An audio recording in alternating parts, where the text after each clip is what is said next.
امام ابو یوسف صاحب ته وګورئ دین کې سوره محنت وکړو هغه به امام ابو حنیفه رحمت الله علیه نه خوځید نه اسپو وی تر دې پورې راځي د امام یوسف رحمت الله علیه بارکه یو ځل ورته سوال جواب د کور نو چې جناب کور والا د بیماری بچی کې دوه تاسو راشي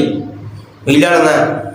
بچے ہو شو بیا پس سوال جو شو بچے نے پیدا شو راش اذان اور دو کا ٹیکنیک والا کا گٹی ورکا وی ورتوی چې پلان کې عالم زموږ چې کوم گاونډي دی هغه ته وای بوله اذان مو کی ټیکنیک بوله مو کی بیا په وخت په سوال جواب شو یا بچے ټیک نه لري وی حکیم له یو ملګری دی چې حکیم سے بوله ولې کا کوړه زوم یو درنګ په سوال جواب شو بچے دې مړ شو